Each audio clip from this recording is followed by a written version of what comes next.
ఒక పల్లెటూరులో రామచంద్రం అనే రైతు ఉండేవాడు. అతనికి 55 ఏళ్ళు. అతనికి తక్కువ భూమి ఉండేది. అప్పులు ఎక్కువ ఉండేది. కానీ చాలా మంచి మనిషి. తన కొడుకు హరి అతనిపైన ఎన్నో ఆశలు పెట్టుకుంటాడు రామచంద్రం. హరి చిన్నప్పటి నుంచే బాగా చదివేవాడు. రామచంద్రం తన పొలం అమ్మి వెదురు పొలానికి పనికి వెళ్ళేవాడు. తన కొడుకు చదువు కోసం అర్ధరాత్రులు పనిచేసేవాడు. ఎంత కష్టం వచ్చినా నా కొడుకు పెద్దవాడవ్వాలి అనేది ఒకటే ఆశ. కొన్ని సంవత్సరాలు గడిచిపోయాయి. హరి ఇప్పుడు హైదరాబాద్లో ఉద్యోగం చేస్తున్నాడు. అతనికి 24 ఇయర్స్. అందంగా డ్రెస్ వేసుకొని ఫారిన్ మెంటాలిటీతో ఉండేవాడు హరి. ఒకరోజు హరికి పెళ్లి సంబంధం వచ్చింది. పెద్ద ఇంటి అమ్మాయి. అమ్మాయి వాళ్ళు ఇంటికి వస్తామని చెప్పారు. ఆ రోజే రామచంద్రం ఊహించకుండా నగరానికి వచ్చాడు. హరిలో చాలా గర్వం పెరిగిపోయింది. తండ్రిని ఇంట్లోకి కూడా పిలవలేదు. నాన్న ప్లీజ్ మీరు బయట ఉండండి. వాళ్లకు మీరు రైతు అని చెప్పొద్దు.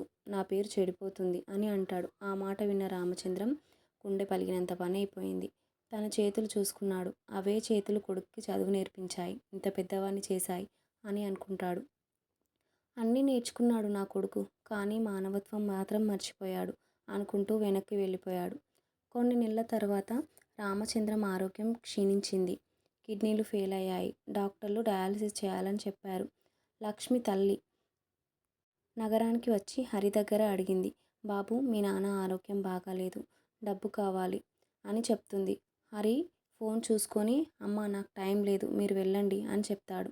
కొన్ని రోజుల్లో రామచంద్రం మృతి చెందాడు. చివరి చూపు కోసం కూడా హరి రాలేదు. ఊర్లో అంత్యక్రియల సమయంలో అతని ఫోటో పక్కన చిన్న డైరీ దొరికింది. అందులో రాసిన మాటలు: నా కొడుకు నన్ను చూసి సిగ్గుపడ్డాడు, కానీ నేనెప్పుడూ అతన్ని చూసి తల నిమురుకోలేదు అని రామచంద్రం తన డైరీలో రాసుకున్నాడు. చూసిన హరి తన మనసు మార్చుకున్నాడు. తండ్రి పేరు మీద రైతుల అభివృద్ధి కేంద్రం పెట్టాడు. తన ఉద్యోగం వదిలేసి పల్లెకి వచ్చి రైతులకు సేవ చేయడం మొదలుపెట్టాడు.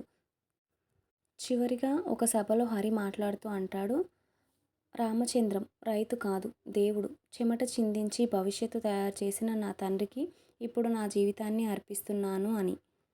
మోరల్: తల్లిదండ్రులను గౌరవించండి. వాళ్ళు లేనిదే మనం ఉండేది కాదు. వాళ్ళ కన్నీరు మన విజయాన్ని తుడిచివేస్తుంది. స్టోరీ కనుక మీకు నచ్చినట్లయితే ప్లీజ్ లైక్ చేయండి, షేర్ చేయండి, సబ్స్క్రైబ్ చేయండి. Thank you.